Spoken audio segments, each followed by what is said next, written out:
The new Brooks Library.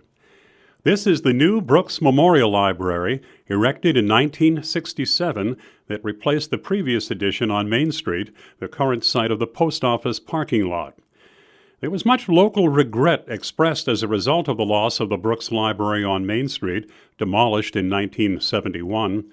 The demolition left scars in the community, and because of it, no other Brattleboro public building has been destroyed after this episode.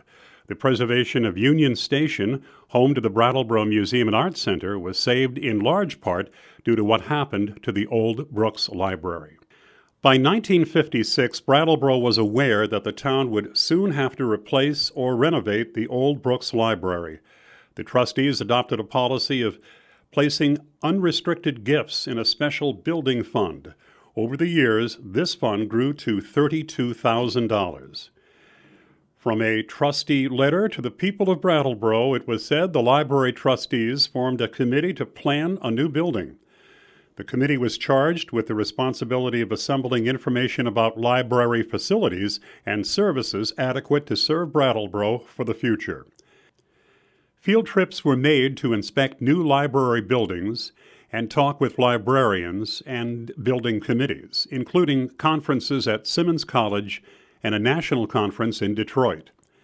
The trustees and a consultant selected the property adjoining the municipal center as the location most nearly meeting all requirements for a library. All the experts agreed that a prime requisite is that it be on Main Street in the downtown area. A modern library, like a bookstore, is in effect merchandising books and services to the community, so a central location is absolutely necessary if it is to fulfill its purpose. The building committee and the board of trustees determined that the loss of the old Brooks to the post office presented an opportunity for the town to acquire a new and modern library for not much more money than the town would have had to spend in renovating the old building. They recommended what they believed was a financially sound project that would ensure adequate library facilities for many years to come. The purpose was to combine maximum efficiency with taste and beauty. The effort was to hold costs down while providing every facility that modern library science had found to be desirable in serving the needs of the public. They stated the townspeople would heartily approve the changes and improvements to the Brooks Library and carry out its purpose in the world of 1966 and the decades to come. Before this building could be built, the property had to be prepared. Demolition on the terrace property that occupied the site of the new library will stand. The raising job cost Brattleboro $2,400. Joseph Wheeler, the consultant who guided the work on this building, stated that the new library needed to have big windows on the sidewalk entrance on the sidewalk out front and easy access to all the books. While the old Brooks Library was like a church or temple, the new Brooks Library was constructed to be more of a people's house, or sometimes staff would joke, it was Brattleboro's living room. Architect Frederick Mahaffey of Hartford was hired to design the building, and construction began in 1966. Mahaffey came through Brattleboro in 1997. He felt the library architecture had stood the test of time by the use of good quality materials for the windows, brickwork, steel, and concrete structure. He thought the library was still viable and was impressed that the library was changing with the times in functions and technology.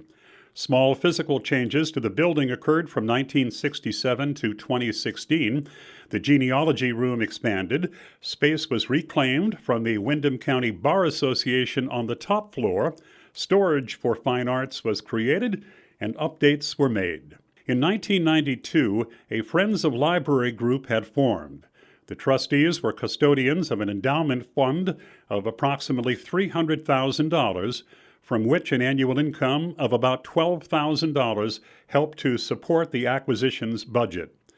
Because of years of continuous private support, Brooks was one of the few public libraries in the state with an endowment. An art collection is the foundation of the library's fine arts collection. Many pieces are in public view, including sculptor Daniel C. French's Spirit of Life from 1914 that was relocated from Plaza Park, and Larkin G. Mead's Snow Angel from 1887 that is on permanent loan from the All Souls Church. Space has been redesigned to integrate technology and make space more comfortable, efficient, and usable. Remodeling has included a young adult space, small and medium-sized meeting spaces, a refurbished community room, fine arts storage, new local history space, and an accessible public restroom on the first floor. As George Brooks had said prior to the old library's dedication in 1887, a well-selected free library is a powerful and wise educator. We might add today, and a place to have some fun.